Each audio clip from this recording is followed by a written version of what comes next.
Dito na muna tayo mga kababayan sa ating joke time para lagi lang tayong relax. Yung mga issue kasi natin, masyadong nakakainit ng ulo. Kaya dapat may pangbalansi po tayo para makaiwas tayo sa stress, lalo't papalapit ng papalapit yung eleksyon. Ito yung kwentong katatawanan, padala ni Bilye sa Jane Castillo. Kwento po ito ng magkasintahan at yung nanay ng babae. Yung magkasintahan, pangalan Berto at Berta, ay Pedro pala. Pedro at Berta. Tumawag yung nanay ng babae kay Pedro. Sabi ng nanay, "Hello anak, ikaw ba yung boyfriend ng anak kong si Berta?" Siyempre, sagot ni Pedro, "Ako nga po." Sabi ng nanay, "Aba, ang galang nyo naman. Gusto kita." Magalang po kasi nagpopo-opo. Kaya sabi ng nanay, "Gusto kita." Sagot ni Pedro sa nanay ng kanyang kasintahan, "Hindi po, honest kasi ako po sa anak ninyo." Inulit-ulit ng nanay, "Gustuan niya kita." Sabi ng nanay. Sagot na naman ni Pedro, "Di po kita gusto. Honest ako sa anak ninyo." Uminit yung ulo ng nanay. Napapagkamalan siya na may gusto doon sa nanliligaw sa kanya anak. Sabi ng nanay, "O di sige, hindi kita gusto." Hindi kita gusto para sa anak ko. May na yung komprehensyon ni okay na sana. May na yung komprehensyon ni Pedro. Ang ibig sabihin ng nanay, kasi magalang siya, may po at opo abang kausap, gustoan niya kita. Gusto para sa anak. Hindi naintindihan. Advance mag-isip. Hindi tuloy na tuloy yung kasal. Nai-blood yung nanay. May na yung pick up ng mamanugangin niya. Anyway, joke man lang po. Baka yung lalaki mga kababayan, parte ito sa mga na-survey sa Mindanao na ang sabi, mataas yung illiteracy. 18.9 million sa mga Filipino na mga mag-aral sa senior high, bagsak sa reading comprehension.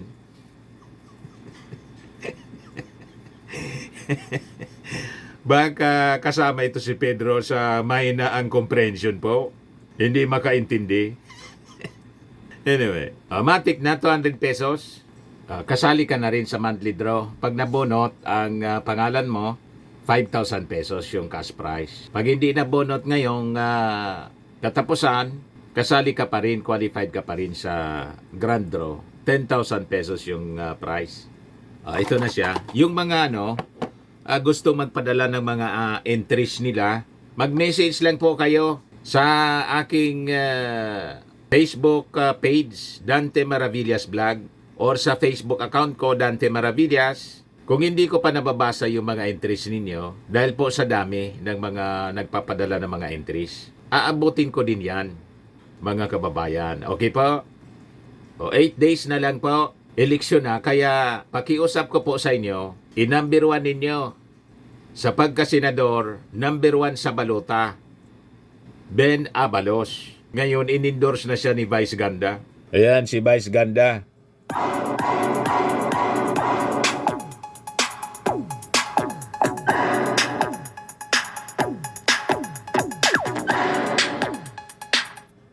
Sabi ni Vice Ganda, kaysa naman yung mga walang kwenta pumasok sa Magic 12, dito na tayo kay Ben Abalos.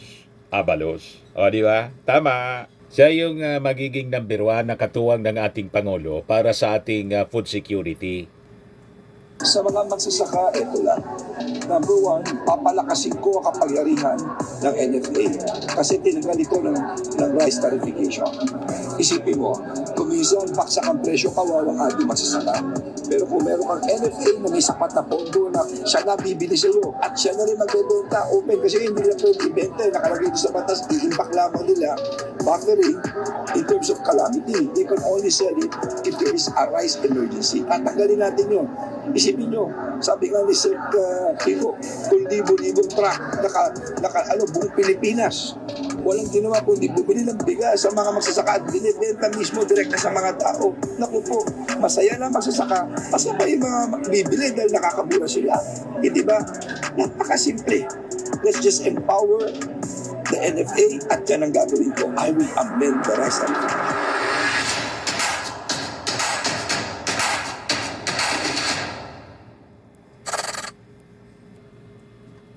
Sa inyo, nandito na po kami sa likod ninyo, Senator Benhar Abalos.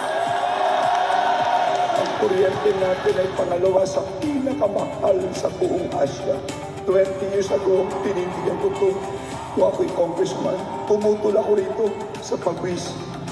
The most overtaxed in the whole world ay ang kuryente natin.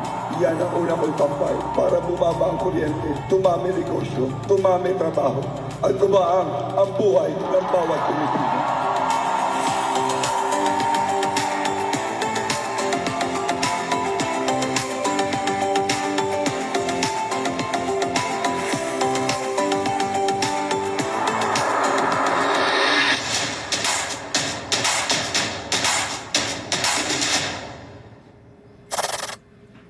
Ayan si Ben Abalos, i-number 1 ninyo sa baluta mga kababayan kasi talagang number 1 naman siya. O ngayon, kahapon, yung alyansa ng Bagong Pilipinas, ginanap mga kababayan sa Batangas, inumit na ng ating Pangulo, yung pangalan ni Camille Villar. Dapat lang po, nagpa-endorse na siya kay Sara. Ano pa? Ayan o. Marcos Jr. omits Camille Villar in alyansa endorsement speech. Unang-una mga kababayan, tulad ni Amy Marcos, madalas hindi na pumupunta si Camille Villar doon sa mga meeting di abansi ng alyansa. So ano pa yung rason? Ba't pa-endorse ng ating Pangulong Bongbong Marcos ang isang Camille Villar na mas interesado siya sa endorsement ni Sara sa kanyang paniwala na marami yung mga DDS? Doon siya nagkamali. Matutulad siya, mga kababayan, kay Amy Marcos na parehas in-endorse ni Sara Duterte. So parte na siya ng grupo ng mga maitim ang budhi. Sa bagay, yung kanyang kumpanya ng kanyang pamilya, pinapaimbestiga na nga ng ating Pangulong Bongbong Marcos dahil sa mga reklamo galing sa mga consumers, yung Prime Water po. Tapos, pinulitika ni Sara na yung pag-paimbestiga daw, may relasyon sa kanyang endorsement. In-endorse niya, kaya pinaimbestiga. May ganon.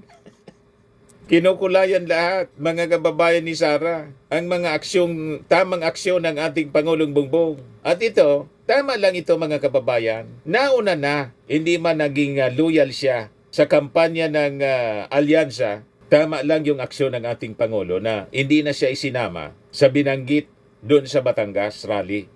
Yan sabi dito sa balita. The President mentioned Villar in his previous speeches despite their absence. Marcos is keeping Villar's name came days after he ordered an investigation into Villar-led water utility firm Prime Water due to complaints from consumers.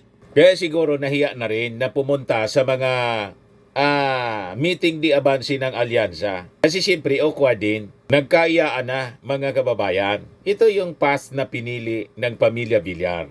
Pinagbibigyan lang ng ating Pangulong Bongbong Marcos. Tama po, mga kababayan? O ito yung nangyaring meeting di abansi mga kababayan sa Batangas City. Panoorin natin yung speech ng ating Pangulo. Pakinggan natin.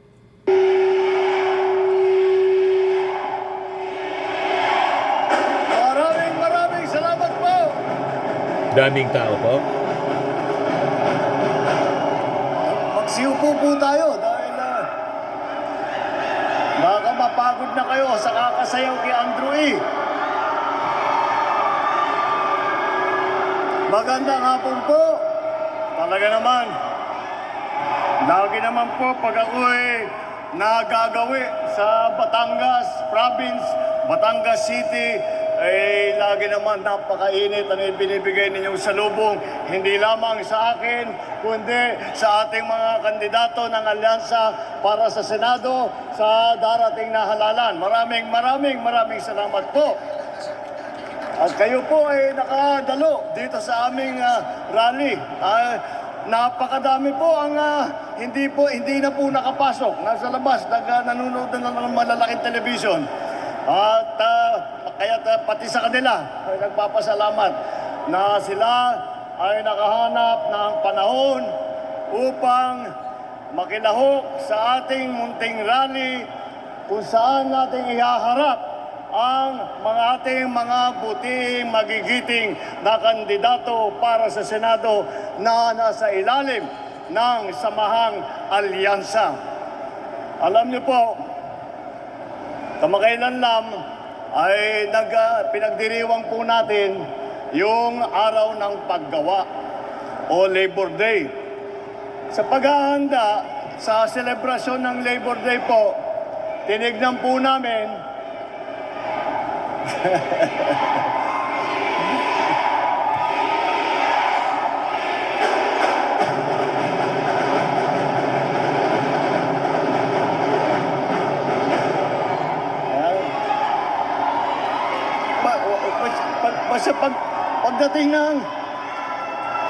basta pagdating ng 12, huwag nyo isusulat yung BBM, ha? Hindi ako kandidato. Ito yung mga kandidato, huwag yung kakalimutan. Kaya po tayo nandito.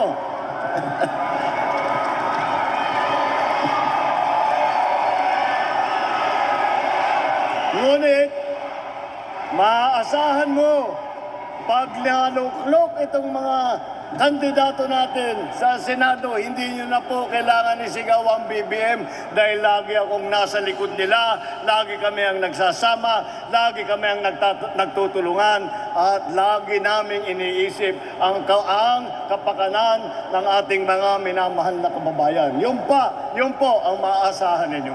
Kagaya po ng aking nabanggit, pinagdiriwang po natin ang Labor Day. At bilang paghanda sa araw na yon, dahil napakahalaga po ng ating mga manggagawa. Para sa akin po, ang pinakamalaking puhunan ng Pilipinas ay ang ating mga manggagawa. Kaya naman nakita naman ninyo, sumikat tayo ng husto, hindi lamang dito sa Pilipinas, kung hindi sa buong mundo. Dahil sa galing, dahil sa sipag, dahil sa husay ng ating mga overseas workers, dito naman sa Pilipinas. Kaya naman po, ay may pagmamalaki po namin. Nung tinitignan po namin ang mga statistiko, natuwa naman po kami na ngayon po, dito sa Pilipinas, tayo po ay nasa pinakamababang unemployment rate sa 20 taon na nakalipas. O, di ba, mga kababayan? Kaya nanggagalaiti si Sara. Walang tigil sa paninira po.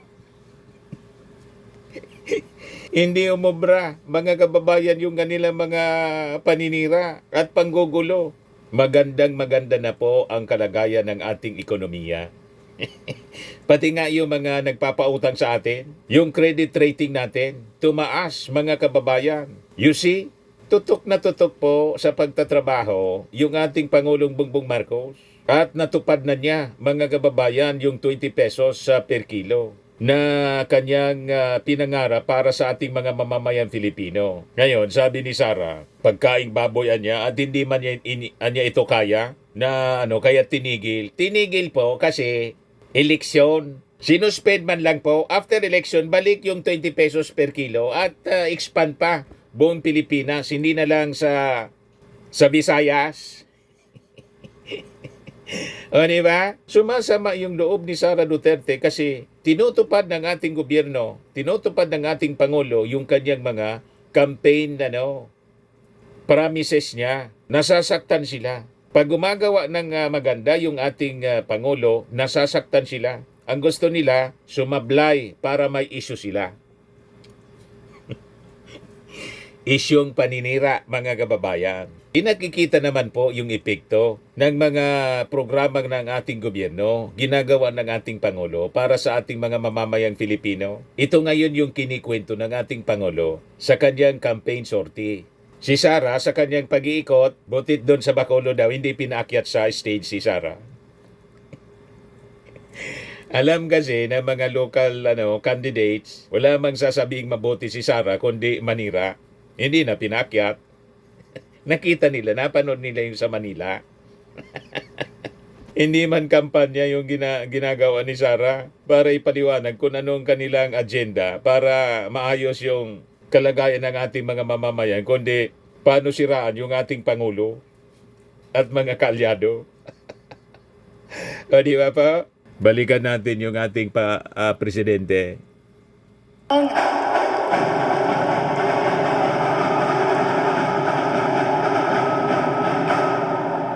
Kaya naman po, dahan-dahan makikita natin, pinaghahanda po natin ang ating ekonomiya upang lumago, upang lumakas, at lahat po ng maaaring gawin upang dalhin po natin ang mga malalaking planta, ang malalaking investor dito sa Pilipinas. Kaya naman po, masasabi ko naman, meron naman tayong masasabi na matagumpay naman po ang ating mga sinusubukan dahil trilyon-trilyon na po na piso ang pumapasok na investment dito sa Pilipinas. Kaya alam niyo po, may kinalaman po itong isang anak ng Batangas dito dahil ang Secretary of Finance natin po, si Secretary Ralph Recto. Ngunit hindi lang po para sa mga Vilma Santos. Marami na rin po tayong nasimulan. Inaayos na po natin ang ating agrikultura. Nakita naman po natin ang kalagayan ng ating mga magsasaka at ang mataas na presyo ng mga bilihin. Kaya't kailangan po natin ayusin. Ngunit, ang nadatnan po namin ay ang isang agrikultura na napakahina po. Ngayon, kaya't ginagawan po namin ang paraan. Mula po sa nakaraan, Nadatna na agrikultura napakahina. Ang ibig sabihin, yung previous administration, patama yun ang ating Pangulo. Walang ginawa para ayusin yung agrikultura. Yun naman talaga po ang totoo. Lahat lang EGK yung nangyari po sa previous administration. Kill. Kaya tingnan ninyo, anong nangyari kay Digong nandun sa Dahig, crimes against humanity. Pagkatapos, ang sinisisi yung ating Pangulong Bongbong. Anong ginalaman sa kaso niya? Yung ating Pangulong Bongbong. Tama po? Yung kaso niya, nag-ugat doon sa pinagagawa niya. Ang complainant, pribado. Final 2017 pa. Wala pa sa posisyon yung ating Pangulo. Nagkataon, inarrest, panahon ng ating Pangulo. May obligation po tayo sa Interpol. Kahit umalis si Digong para takasan ang accountability. Umalis sa ICC. Hindi umobra po. You see? Kaya sila nagagalit. Sabi ko nga mga kababayan, dapat magalit sila sa kanilang sarili. The worst enemy nila, sarili nila at kanilang bibig. Pagkatapos, ituturo ninyo yung ating Pangulong Bongbong Marcos sa mga trouble na kinakarap ninyo. Yan na trouble na kinakarap ninyo. Kayo yung may gawa. Tama po? Kahit yung trouble ngayon ni Pulong, sila yung may gawa. Ang gustong mangyari ng mga Duterte, gumawa lang sila ng mga mali. Tapos, huwag silang papanagutin. Iyon ang hindi tama. Balikan natin yung ating Pangulo, mga kababayan. 2 taon, nakapagpatayo na tayo ng 150 na rice processing plant. Very good. Sa taong 2025, magtatapos tayo ng 20 pa, magsisimula tayo ng 50 pa. Noong isang linggo, binuksan ko, inaugurate ko, ang una. Hindi nga ako, nagulat nga ako, sabi ko dito sa Pilipinas, dapat marami na ito. Ang unang coconut processing plant dito. So yung ating Pangulo, bukang bibig niya yung tungkol sa pagsasaayos ng ating kabuhayan, ng ating ekonomiya, ng ating bansa. Si Sara naman po, ang bukang bibig, yung paninira sa Marcos. Gusto ninyo yung ganung uri ng tao? ganong uri ng leader. Yan o. Pilipinas para naman ang ating mga coconut planters ay mabigyan natin ng pagkakataon na makipagkompetensya hindi lamang din sa Pilipinas kung hindi po sa abroad, sa international market.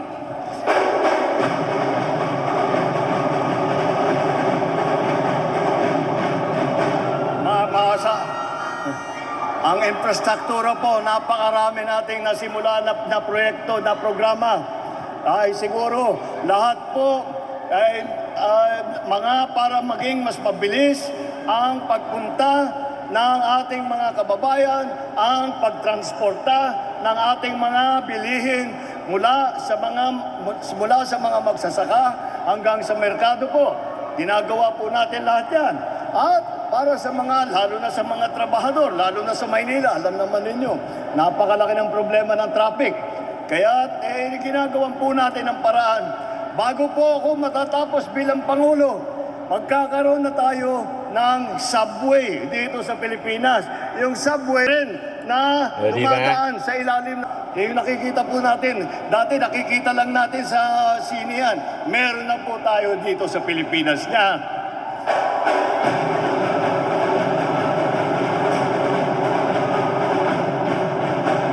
Panay ang patayo po natin ng mga dam. Panay po ang patayo natin ng mga flood control project dahil nagbabago po ang panahon. At marami pa tayong kailangan gawin. Dahil ngayon, napakabigat. Pagdating ng bagyo, napakabigat. Noong Disyembre, inabutan tayo ng 6 na bagyo sa loob ng 1 buwan. At palagay ko, hindi pa nangyari yun. Kaya kailangan, dahil alam naman natin ang mangyayari yan, kailangan po natin mag-adjust. Kailangan natin pagandahin ang ating flood control. Hindi lamang yan, itong flood control, kasama na rin po yan, yung pag-iipon ng tubig para mainom ng mga household at para sa irigasyon sa agrikultura. Lahat po ginagawa natin yan. Meron din po tayo tinatayo para yung kuryente, hindi na tayo magkulang. Dito lamang sa nakaraang 1 taon, nabuo na po natin yung tinatawag na one grid. Ibig sabihin, ang buong Pilipinas ngayon, kung may kuryente, lahat ng kuryente ay dumadaan sa isang grid lamang. Dati, putol yan sa Mindanao, putol yan sa Negros, putol yan sa Luzon. Ngayon, binuo na po natin. Bakit mahalaga yun? Dahil kung minsan, ang isang lugar ay meron sila extra na power, na kuryente. Doon naman sa kabila ay kulang naman. Ngunit hindi natin dati mailipat doon sa kulang dahil walang koneksyon. Ngayon, may koneksyon na yon at makikita natin nagiging mas maganda ang sitwasyon natin sa kuryente. Ilan lang po ito sa pagtulong naman. Alam natin na sa nakaraang taon ay inamaan po tayo na napakabigat na El Nino. Halos 9 na buwan ay hindi umulan. Kaya naman, ang ating kawawa naman ang ating mga magsasaka at nagkagulo talaga ang ating supply ng ating mga pagkain. Ngayon ay makikita natin, marami na po tayong pwede gawin.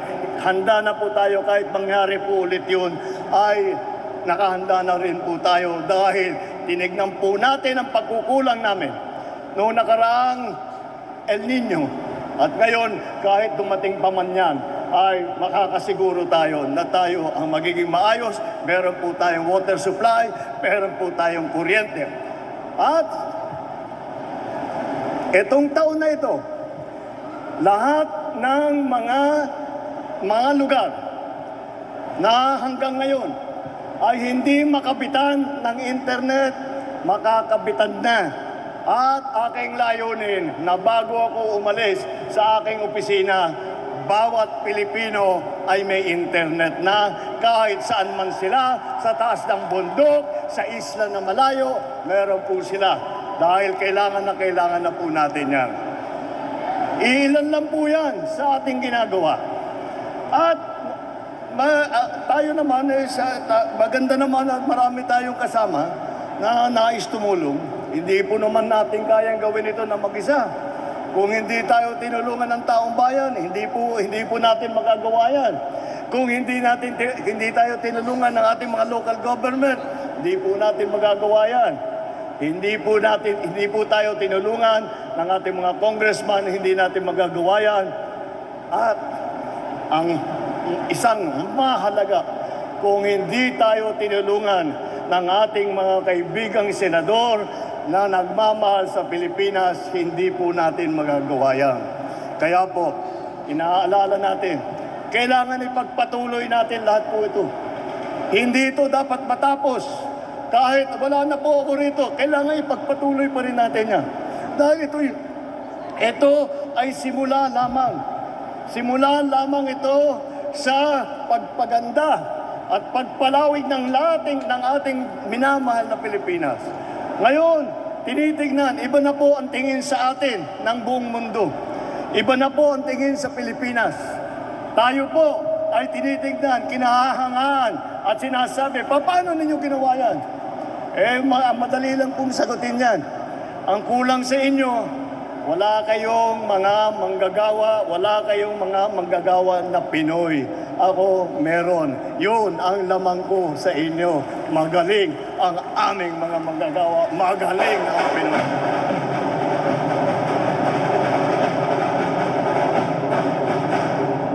Kaya naman po, mahalaga.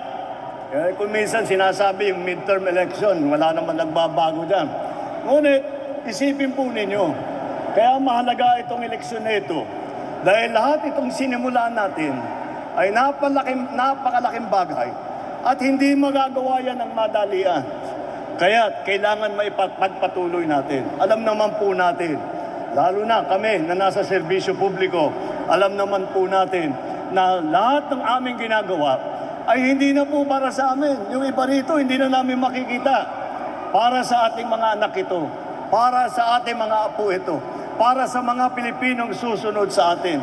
Kaya po natin ginagawa ito. Kaya't kailangan na ipagpatuloy. Kaya po, hinaharap ko po sa inyo ang ating mga kandidatong para sa senador na tutulong sa atin na ipagpatuloy ang ating sinimulaan, ipagpatuloy ang pag-uunlad ng ating bansa, na ipagpatuloy ang lahat ng magagandang gawain para bigyan ng mas magandang buhay ang bawat Pilipino. Sino-sino ba? Sino-sino ba itong ating mga kandidato? Ako naman, malakas ang loob ko, sabi, mga bigatin ito. Hindi, kilala ninyo lahat ito. At nakita naman ninyong record nila, narinig nyo na po, nagsalita kung ano yung kanilang nagawa na. Narinig nyo naman po ang kanilang ninanais na gawin kapag sila ay umupo bilang senador. At nakikita naman natin sa kanilang lahat na sila ay tapat sa kanilang pagmamahal sa Pilipino.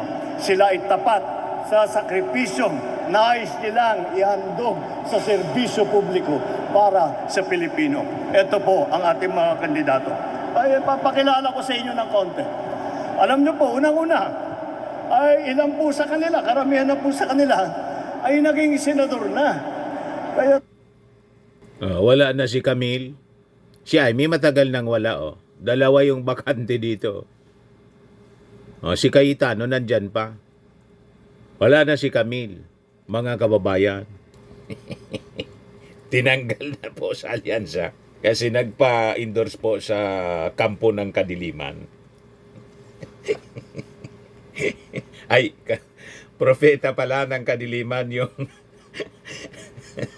sabi ni Chis Escudero, mag-iingatan niya sa prophet of darkness. Mga propeta ng Kadiliman, pinili yung madilim. So tinatahak ngayon ng pamilya niya yung madilim. Yung serbisyo naman ng Prime Water, madilim. So, sila yung magsama-sama. Tama lang natanggalin si Camille. So, bahala na kayo kung sino ang ipapalit ninyo kay Camille sa kay Amy Marcos. Kasi 10 na lang yung dinadala ng ating Pangulo. So, yung iba, sabi, isingitan niya namin si Kiko Bam. Bahala na kayo. Balikan natin yung ating Pangulo, mga kababayan sa kanyang pag-endorse na inomit na si Camille. Wala na pong OJT ito. Tuloy-tuloy sa trabaho itong mga ito. Andyan po si Senator Cayetano, Senator Lacson, Senator Lapid, Senator Pacquiao, Senator Revilla, Senator Tolentino, Senator Soto. Aba, may dala kang pala. Senator Tolentino. Ayan, andyan yung mga fans mo. Senator Tolentino at si Senator Soto. Si Senator Soto, hindi lamang pangkaraniwan na senador. Naging Senate President yan ng matagal. At kayang-kaya ko, may karapatan akong sabihin na si Senator Soto ay napakagaling sa kanyang trabaho bilang Senate President dahil nung ako'y senador, siya po ang aming Senate President at nakita ko po ang kanyang napakagandang pagpatakbo ng aming Senado. Kalahati naman sa ating slate ay dumaan po sa mababang kapuluan sa House of Representatives. Naging congressman po. Nandiyan Congressman Abalos, yung aking seatmate po sa Kongreso. Si Senator Congressman Binay, ikaw kasi tinitignan ko. Congressman Binay, na seatmate ko po nung kami nasa Kongreso.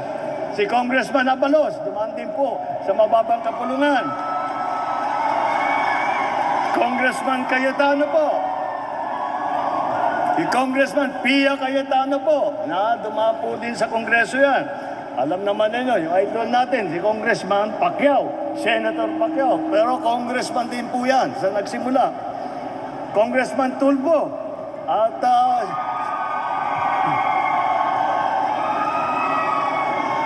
wala na po rito yung masasabi mong bagito po sa pagsusulat ng batas. Alam na po nila ang trabaho po nila. At apat naman po sa ating slate ay nagsilbi bilang cabinet level official. Unahin po natin, unang-una po, noong ako po ay bagong upo, kaka-out of office ko lang po. Bago akong upo, sabi namin, sino natin nalalagay sa DLG, local government.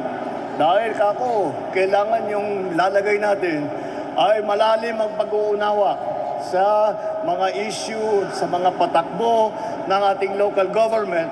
At kailangan yung taong yan ay makahanap ng paraan upang pagsamahin, i-coordinate ang national government at saka local government. Ay, meron naman po tayong kilala na magaling. Kaya naisip ko po, yung dating mayor po ng Mandaluyong. Ito po, si Mayor Benher Abalos na naging Secretary Benher Abalos ng DLG.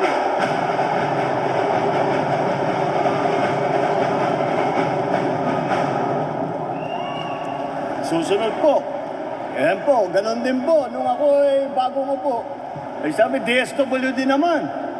Ito, para tumulong sa taong bayan pag nangangailangan. Pag may bagyo, kailangan sila ang nagdi-distribute ng 4Ps, ilang mga benepisyo para sa mahirap, para sa matatanda, para sa mga may sakit.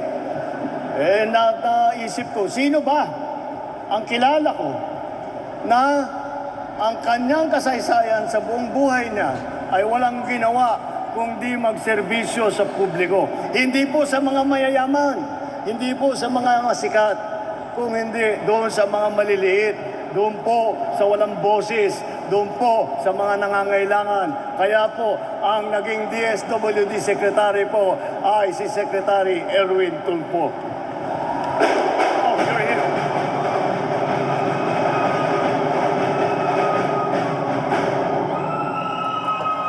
Isa pa po, na naging cabinet level na opisyal, si Senator Tolentino. Siya po ay naging chairman ng MMDA. Siya po ang naging chairman ng MMDA. Ano ba yung MMDA? Metro Manila Development Authority. Ngunit, noong siya ang chairman ng MMDA, hanggat kaya ng kanyang ahensya, ay siya'y tumutulong kahit na lumalabas na kuminsan sa Metro Manila. basta't meron siyang nakikitang problema na kayang tulungan, nakikita niyo po si Senator Chairman Tolentino ng MMDA.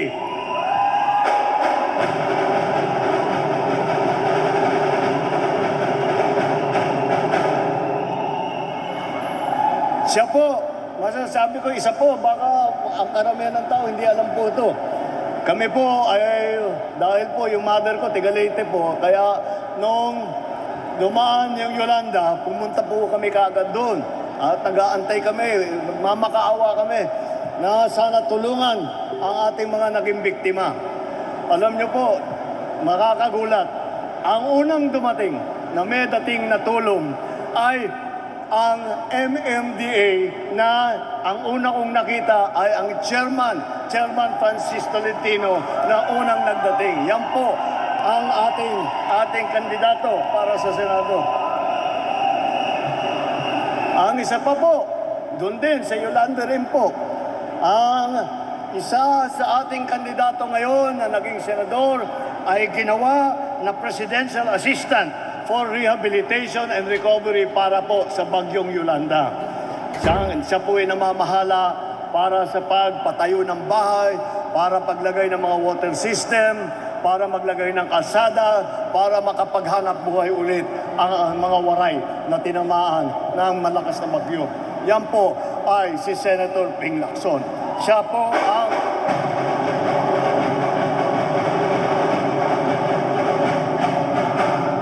Senator Ping Lacson, hindi lang po yan ang hinawakan niya ng ahensya.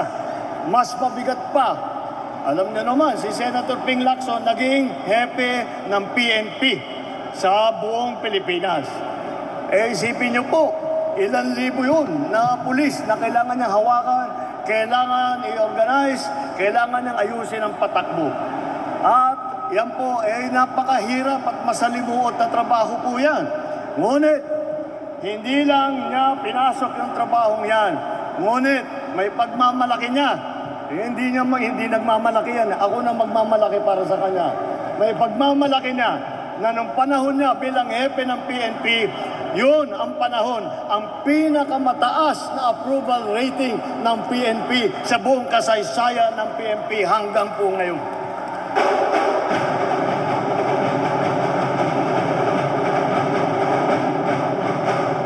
Nakita naman ninyo, meron, kung titignan po yung mga CV, napakabigat po, marami pong performance ang kanilang ginawa. Dahil nga, ilan po naman sa kanila ay naging gobernador. Ang naging gobernador, alam nyo po, siguro alam naman ninyo kung sino nga mga naging gobernador dito sa grupo namin. O, sino dito ang naging gobernador ng lalawigan ng Pampanga? Oh, pambihira naman, idol natin lahat yan, kilala natin lahat yan. Governor Lito Lapid ng Pampanga po.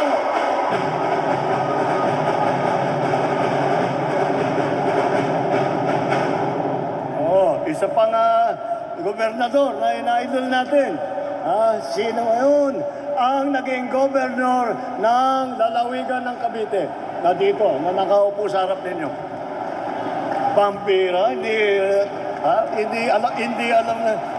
Ikaw kasi hindi ka mayabang Dapat pinagmamayabang mo yan Governor ng lalawigan ng Cavite, Governor Bong Revilla.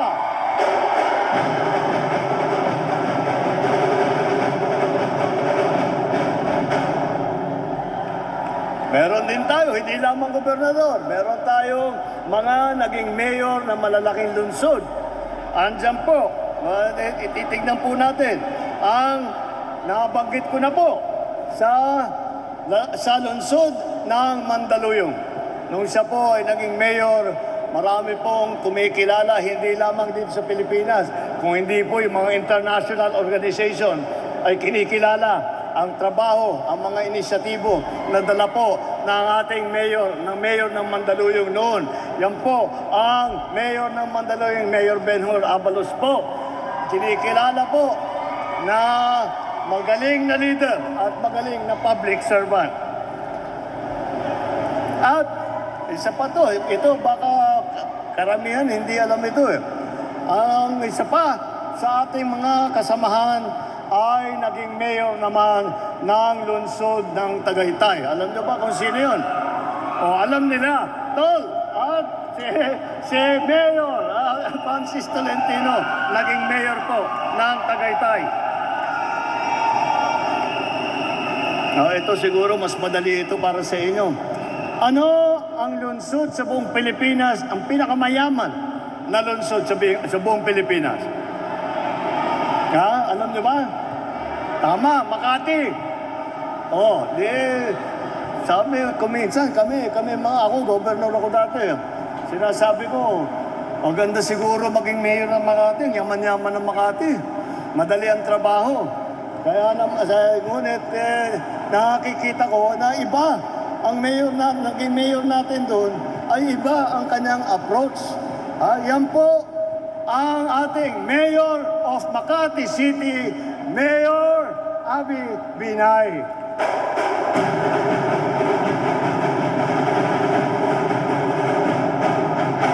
At alam niyo po, dahil matagal ko na pong kaibigan, alam ko na po yung kanyang gawain.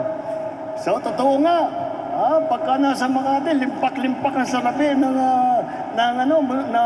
city government. Anong ginawa na ron? Hindi niya po winaldas yung kanyang nakapahirapang inipon na pondo.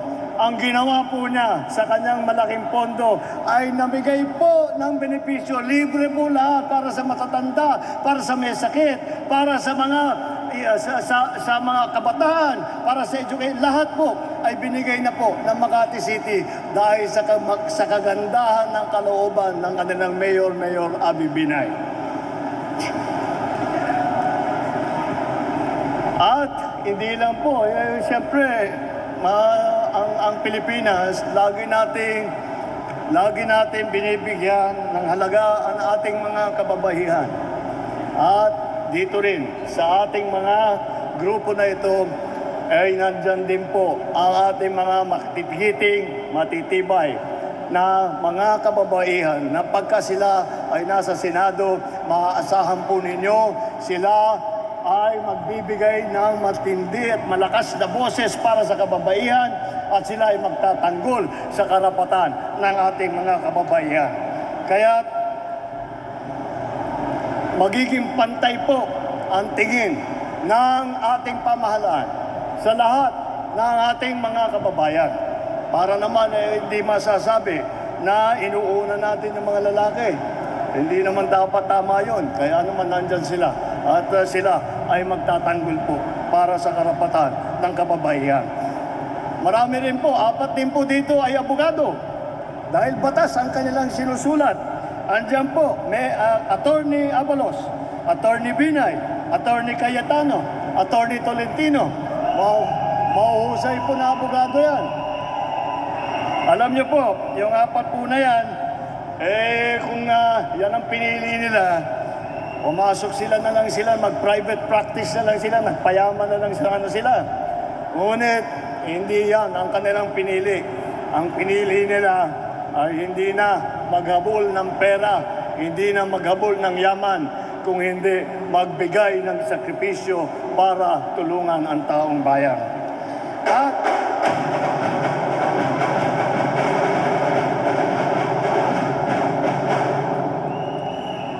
sa tinatawag na geographical representation naman, nakakalat din po ang pinanggalingan ng ating mga kandidato. Ay 2 sa nakaupo rito po sa harap ninyo, 2 po sa kanila ay galing sa Mindanao. Alam na ninyo, ang ating champion Manny Pacquiao ay tiga Bukidnon, tiga Sarangani at Jensan.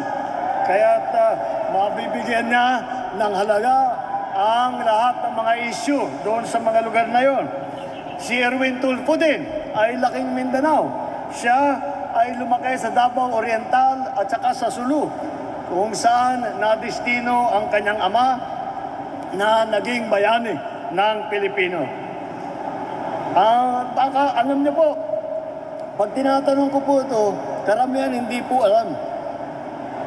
Meron pong Senator Soto, bago po nung ito nandito kasama natin si Senator Tito Soto. Meron pong Senator Vicente Soto noon. Siya naman ay nanggaling sa Cebu. Kaya makikita na po, lahat po ng kandidato natin, nalalaman po nila lahat po ng pangangailangan ng ating mga kababayan, nalalaman po nila ang sitwasyon sa iba't ibang lugar ng Pilipinas. Kaya't bagay na po sila ang mamuno, sila ang pumasok sa Senado upang mabigyan nila, matutugan nila, mabigyan nila ng pansin, ng solusyon ang mga problemang nalalaman nila na nangyayari sa buong bansa. Dahil po, yan ang layunin. Sa palagay ko naman ay maliwanag na yan ang layunin ng alyansa. Ang layunin lang po namin ay hindi po manggulo. Ang layunin po namin ay ayusin ang mga problema. Hindi lamang yung malalaking problema na hinaharap ng buong bansa, kundi pati ang maliliit na problema na hinaharap ng bawat mamamayang Pilipino sa kanilang buhay na pang-araw-araw. Yan po ay mahalaga. Kaya po, makikita naman po ninyo na meron silang puso na Pilipino. Meron silang puso na maging matulungin. Meron silang puso para magsakripisyo para sa kapakanan ng bawat mamamayang Pilipino. Kaya po, sa aking palagay, kung tayo ay titiyakin po natin ang ating kinabukasan, kung ninanais po natin na may patuloy ang lahat ng ating nasimulan sa nakaraang dalawang taon at kalahati, ito po ang ating dapat ihalal, ang ating mga kandidato sa Senado. Mabuhay ang alyansa!